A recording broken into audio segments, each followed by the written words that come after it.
Hi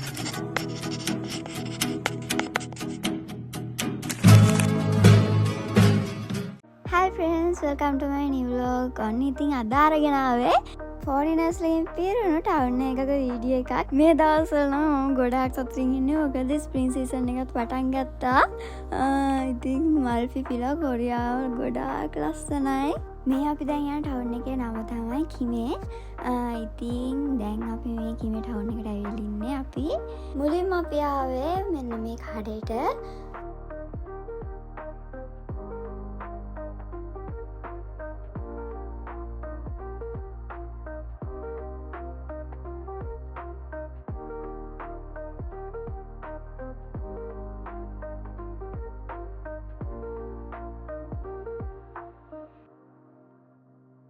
මේ කඩේ ගොඩාක්ම තියෙන ලංකාවේ වඩු.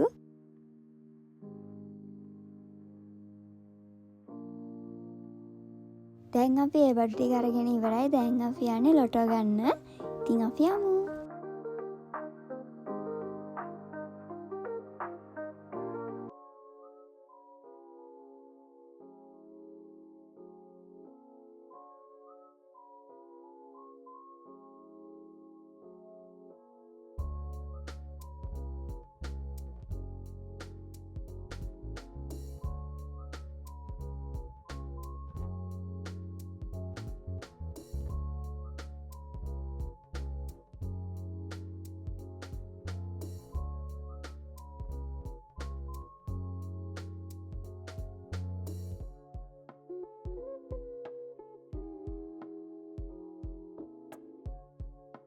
ඉතින් මම මුලින් වීඩියෝ එකේදී කිව්වා වගේ මේ ටවුන් එකේ වැඩිපුරම ඉන්නේ ෆොරිනර්ස්ලා. මම මේ වීඩියෝ එක කරේ ඉරිදාට ගොඩාක්ම වැඩි. මොකද ඉරිදා කියන්නේ කොරියාවේ නිවාඩු දවසක්.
ඔන්න ඉතින් අපි ලොටෝ ගන්නවා.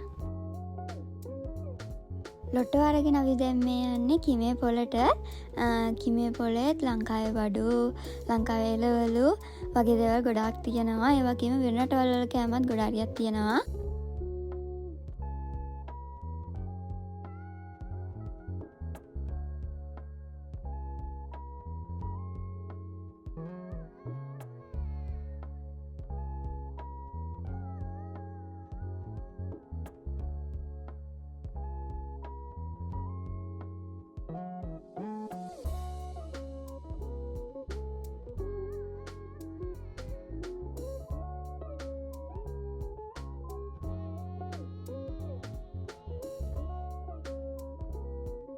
අපිට මෙහෙම යනකොට ටිකෙන් ටික රැත් වුණා.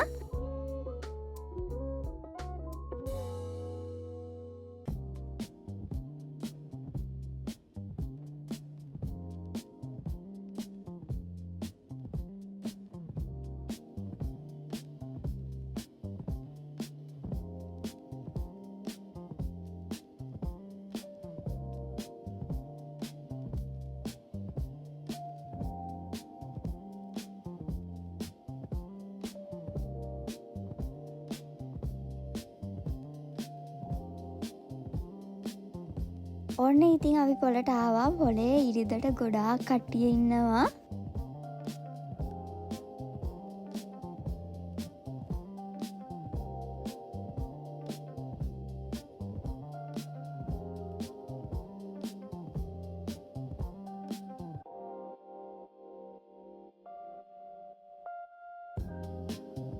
එදා පොලේ හැමතැනම වගේ ඔය විදිහට අඹයි තව මිඩි ස්පේස් එකකුයි එකට අර නිකන් ලංකාවේ අඹාච්චාරු කනවා වගේ හදලා තිබුණා.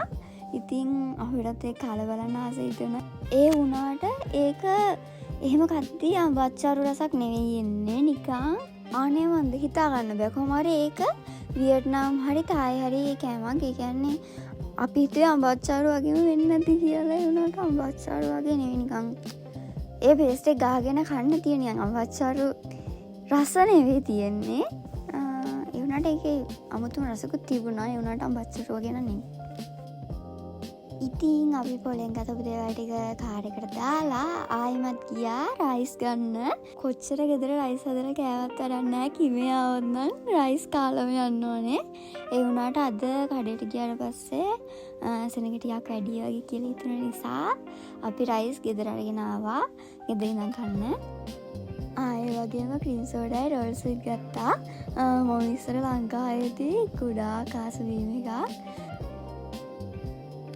ඉතින් ඒ විදිහට අපි ගෙදර ගියා. ඉතින් අද රොටි මෙතන ඉවරයි. ඔයාලා මගේ වීඩියෝ එකට කැමති නම් ලයික් කරන්න. ඒ වගේම මේ වීඩියෝ එක තවත් අයට බලන්න ෂෙයා කරන්න. ඔයාලා මේ වගේ වීඩියෝස් දිගටම බලන්න කැමති නම් මගේ YouTube channel එක subscribe කරලා තියාගන්න. එහෙනම් ඊළඟ වීඩියෝ එකකින් හම්බෙමු. bye.